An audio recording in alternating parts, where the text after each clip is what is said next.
అందుకేనేమో రచన శ్రీహరికృష్ణ. తొందరగా రెడీ ఇవ్వండి. ఒకళ్ళ తర్వాత ఒకళ్ళు స్నానాలు చేసి రెడీ అయ్యి వస్తే బాత్రూమ్ దగ్గర పెద్ద రష్ ఉండదు. హాయిగా ఏదైనా చిన్న హాల్ లాంటిది తీసుకుందామంటే మీ నాన్న వద్దే వద్దన్నాడు. చుట్టాలు చాలామంది వస్తారు, స్నానాలు ఇతరత్ర కార్యక్రమాలకి ఇబ్బంది అవుతుంది అంటే వినలా. ఇంటికి మొట్టమొదటి సంతానం కలిగింది. అందులోనూ చాలా కాలానికి మన ఇంటి లక్ష్మీదేవి పుట్టింది. బారసాల ఇంట్లోనే జరగాలని పట్టుబట్టి ఇంట్లోనే పెట్టించాడు మీ నాన్న. 11:22కి ముహూర్తం. 10 వచ్చేస్తా అన్నాడు బ్రాహ్మడు. ఒరేయ్, నువ్వు తొందరగా రెడీ అయ్యి అన్ని పనులు చూసుకో అంటూ రెండో కొడుక్కి పనులు పురమాయించింది కామేశ్వరి. అబ్బబ్బబ్బబ్బా, నువ్వు కంగారు పడకే, ప్రతి దానికి కంగారే నీకు. దాదాపు అందరూ రెడీ అయిపోయారు. ముందు టిఫిన్లు కాఫీలు రెడీ అయ్యాయో లేవో చూసి అది వంట వాళ్ళకి చెప్పి ఇక్కడికి పంపించు. కంగారు పడుతున్న కామేశ్వరిని చూసి అన్నాడు పార్థసారథి. అవును, మా మనవరాలకి మా అమ్మ పేరు కలపాలని ఆ రాముగాడికి చెప్పావా లేదా? చెప్పవని చెప్పావా లేదా? ఏహే, ఏదొస్తాం, మన మాటలు వింటారా ఏమిటి? ఏదో వాళ్ళకి ఇష్టమైన పేరు చక్కగా మోడర్న్గా పేరు పెట్టుకుంటారు సరదాగా. మంగతాయారు అని మీ అమ్మ పేరు ఎలా పెట్టుకుంటారు? అంత పాత పేరు. నేను చెప్పడం అయితే చెప్పా, తర్వాత వాళ్ళ ఇష్టం. అంతేలేవే, అమ్మంటే ఎప్పుడు పడింది నీకు కానీ అంటూ వరండాలోకి వచ్చి అప్పుడే అటుగా వచ్చిన వియ్యంకుడు ప్రకాష్ని చూసి, ఏం బావగారు, రాత్రి బాగా నిద్ర పట్టిందా? కామేశ్వరి, కాఫీలు టిఫిన్లు రెడీగా ఉన్నాయేమో కనుక్కో. రెడీనండి, రమ్మని చెప్పండి దొడ్లో పందిరిలోకి.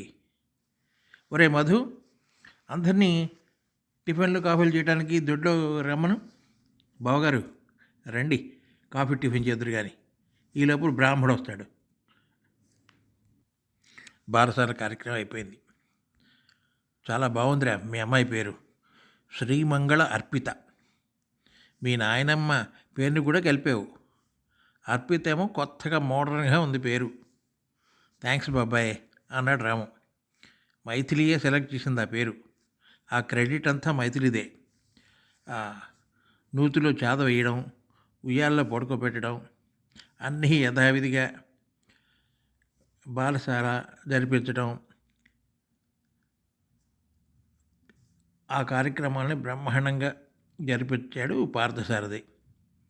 తన అమ్మ పేరు కూడా కలిపినందుకు మహదానందపడిపోతూ. 6 ఏళ్ళు నిండాయి అర్పితకు. వద్దనుకుంటూనే అర్పితకు తమ్ముడో చెల్లెలో వచ్చే గడియ అనుకోకుండా వచ్చేసింది వాళ్ళ జీవితాల్లోకి. అమ్మ మైథిలి, వారం రోజుల నుంచి అబ్జర్వ్ చేస్తున్నా. ఏంటమ్మా డల్గా ఉన్నావు? ఒంట్లో బాగాలేదా? తిండి కూడా సరిగ్గా తింటలేదు, నీరసంగా కనబడుతున్నావు. ఓ వారం రోజులు సెలవు పెట్టి రెస్ట్ తీసుకురాదు? అవును, ఎన్నాళ్ళైంది? ఏమన్నా విశేషమా అంటున్న కామేశ్వరితో, అవునత్తయ్య, చాలా నీరసంగా ఉంటుంది. మీరు మరోసారి నాయనమ్మ కాబోతున్నారు. రాత్రే డాక్టర్ దగ్గరికి వెళ్ళి చెకప్ చేయించుకున్నా. నేను అనుకుంటూనే ఉన్నా, అలాంటిది ఏమైనా ఉంటే కానీ ఇలా నీరసంగా ఉండరు. గుడ్ న్యూస్ చెప్పావమ్మా. జాగ్రత్త, ఎక్కువ స్ట్రెయిన్ తీసుకోకు. రేపటి నుంచి వంట నేనే చేస్తాలే. ఉండు, మీ మాయ చెవిలో ఈ శుభవార్త వేసొస్తా అంటూ, ఏమండోయ్ అంటూ టీవీ చూస్తున్న భర్త దగ్గరికి వెళ్ళి శుభవార్త చెవిని వేసింది. నిజమా? చాలా సంతోషం. ఈ మాట గ్యారంటీగా మనవడే పుడతాడు నాకు. ఎవరైతే ఏమిటి, ఈ కాలంలో ఎవరైనా ఒకటే. నాకు కూడా మనవడే కావాలని ఉంది, కానీ ఆ భగవంతుడు ఎవరిని ఇస్తే వాళ్ళే, అదే భాగ్యం అంది కామేశ్వరి. వారం రోజుల తర్వాత, ఏమండి, మీరేమీ అనుకోనంటే ఒక మాట చెప్పరా? ఏమిటి, ఏమైనా కావాలా? మొహమాట పడకుండా చెప్పు. అది కాదండి, మీరేమైనా బాధపడతారా అని, కోపగిస్తారని భయంగా ఉంది చెప్పాలంటే. నాకు బాధగానే ఉంది, భయంగా కూడా ఉంది. ఓసి పిచ్చి మొహమా, ఎప్పుడైనా నీ మీద నేను కోపడ్డానా? విసుక్కున్నా కానీ మొహమాట పడకుండా అసలు విషయం ఏదో చెప్పు. ఏమీ లేదండి, అది అది మరి ఏమిటి మైథిలి, ఎందుకు అంత తటపడాయిస్తున్నావు? చెప్పు. చెప్పడానికి నేనేమైనా ఆ, అంటానని భయమా? చెప్పాగా ఏమీ అన్నని. ధైర్యంగా చెప్పు. ఏంటి, మళ్ళీ ఆడపిల్ల పుడుతుందని భయమా? ఫస్ట్ టైం లక్ష్మీదేవి పుట్టిందనుకున్నాం, ఇప్పుడు మళ్ళీ ఆడపిల్ల పుడితే సరస్వదేవి పుట్టిందని ఎంచక్కా బ్రహ్మాండంగా పెంచుకుందాం. ఆడపిల్లల ఉన్న ఇల్లు ఎంత కళగా ఉంటుందో తెలుసా? ఏ పండుగ వచ్చినా సందడే సందడి. లక్ష్మీదేవి గల్లు గల్లుమని గజ్జల సవడితో ఇల్లంతా తిరుగుతున్నంత, సరస్వతిదేవి తన వీణానాదంతో హాయిగా అందరినీ మైమరిపించేటట్లుగా ఉంటుందనే భావం నాకు కలుగుతుంది. ఏమీ పర్లేదు, ఈ మాట కూడా ఆడపిల్ల పుట్టినా నాకు పరమ సంతోషమే. నువ్వేమీ బాధపడకు, ధైర్యంగా ఉండు. ఇదేనా నువ్వు చెప్పదలుచుకుంది? అదేనండి నా బాధ. మనకి అర్పిత చాలండి, అందుకే నేను ఆ భాషను చేయించుకోవాలని అనుకుంటున్నాను. మైథిలి, ఏం మాట్లాడుతున్నావు అర్థమవుతుందా నీకు? పిచ్చగా మాట్లాడుకో. అవునండి, నేను నిజంగానే చెప్తున్నా, మనకి అర్పిత ఒక్కతే చాలండి.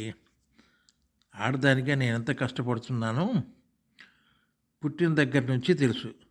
నాకు ఆర్థిక పరిస్థితి ఉండేది, అర్పితకి ఆ బాధ లేదు. కానీ ఆడదాని జీవితం చాలా కష్టతరం అండి. ఏంటే కష్టం? కష్టం అనుకుంటే కష్టం, దేవుడి తర్వాత దేవుడు అంతా అంటారు ఆడదాన్ని. నా దృష్టిలో కూడా అంతే. ఏ మగాడి జీవితం అంత అంత తేలిక? మగాడికి కూడా చాలా చాలా బాధలే ఉంటాయి. నువ్వు ఎన్నైనా చెప్పు, ఆడదాని జీవితమే చాలా గొప్పది మగవాడి జీవితం కంటే. ఏం కాదండి, మగవాడి జీవితమే చాలా గొప్పది నా దృష్టిలో. ఇంకోసారి ఆడపిల్ల పుడితే ఆ పసికందుని కూడా బాధలు కల్పించిన దాన్ని అవుతా. ఆల్రెడీ అర్పితకి ఆడపిల్లలు భరించే బాధలు కల్పించిన దాన్నయ్యా. ఇప్పుడు ఇంకోసారి ఆడపిల్ల పుడితే అమ్మో వద్దు, అందుకే అబార్షన్ చేయించుకోవాలని అనుకుంటున్నాను. నేను ఈ విషయంలో నీ మాట వినే ప్రసక్తే లేదు మైథిలి. నాకు వంశంకరం లేకపోయినా పర్వాలేదు, మా అమ్మ నాన్నలు నన్ను తిట్టుకున్నా పర్వాలేదు, ఆడపిల్ల పుట్టినా పర్వాలేదు, బంగారంలాగా చూసుకుంటా.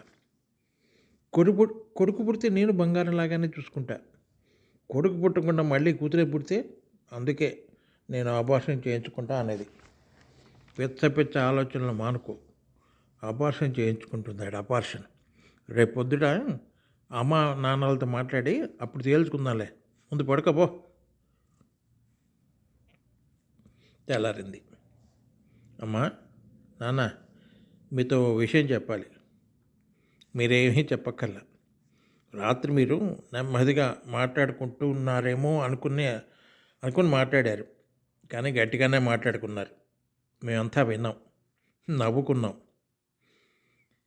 మేం కానీ, అమ్మ మైథిలి, మీ అమ్మ నాన్న కానీ మిమ్మల్ని కనేటప్పుడు ఇలాగే అనుకుని ఉంటే మీరు ఈరోజు ఇలా మాట్లాడుకునే ఛాన్సే ఉండేది కాదు కదా. ఎవరి నుదుట ప్రార్థనలు ఎవ్వరు మార్చలేడు, రాసిన భగవంతుడు తప్ప. అర్థబద్ధం లేకుండా ఏదో అయిపోయిందని ఊహించుకుంటూ పోవడం అంత మూర్ఖత్వం ఇంకోట్లేదు. తల్లి, అలాంటి ఆలోచనలు రాకుండా ప్రశాంతంగా ఉండు. అందుకే అంటారేమో, తండ్రికి కూతుర్లంటేను తల్లికి కొడుకులంటేనూ ఇష్టమని. తలుచుకుంటుంటే భలే నవ్వొస్తుంటుంది. భగవంతుడి సృష్టి. ఇదండి కథ. ఈ కథ కనుక మీకు నచ్చినట్లయితే లైక్ చేయండి, సబ్స్క్రైబ్ చేయండి, షేర్ చేయండి. Thank you. మీ శ్రీహరికృష్ణ.